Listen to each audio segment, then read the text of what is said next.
next speaker, who is Raf Mulla, and he's an activist in the Greater Manchester Stand Up to Racism. So over to you, Raf. Thank you very much. And firstly, thank you to the group or the team for inviting me to speak.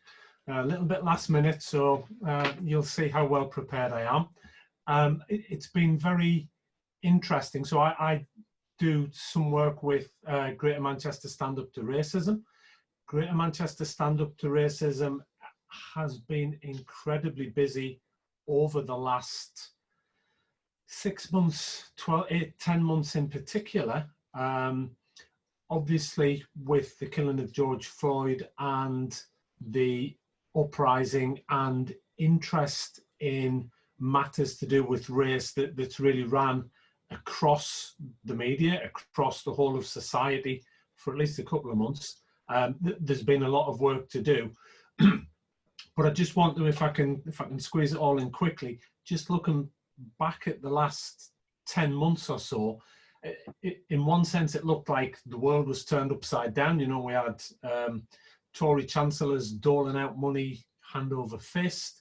We had so-called libertarians, right-wing libertarians, imposing measures of social control and telling people to stay in the houses. So for a couple of minutes, it looked like something had gone upside down with the world. But I think it's becoming more and more clear that as you analyse it, what's actually happened is just a lot more of the same.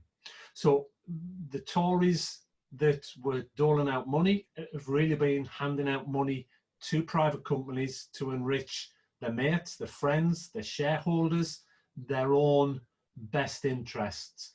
The lockdown and the restrictions that are imposed have been imposed 1 minute on left. on those people that are too poor to fight it. So Dominic Cummings take a bow, it's one law for them, one law for us. But I think what we've also seen, particularly over the last, let's say 3 or 4 months, and what I think Greater Manchester Stand Up to Racism campaign is aware of and really concerned about, and where we need everybody's support, is there has been and will be a souring of the atmosphere.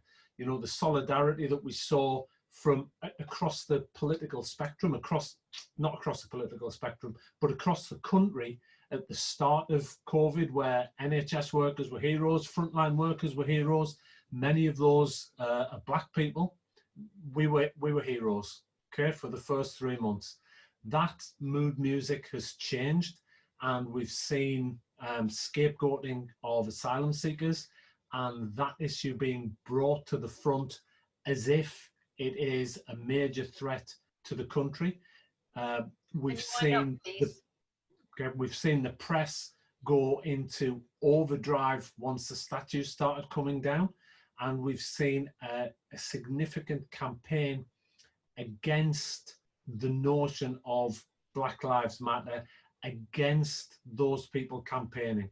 We are getting, and we're going to continue to get, some of the backwash of the noise and the mood music that spills over from the American election, because we're not immune to that kind of propaganda. The internet doesn't have the boundaries. So we really, really believe that this idea of people before profit and solidarity is more important now than it's ever been, because the scapegoat is going to start, and we need to be aware and alert to counteract that in all of the groups and all of the organisations that we work with.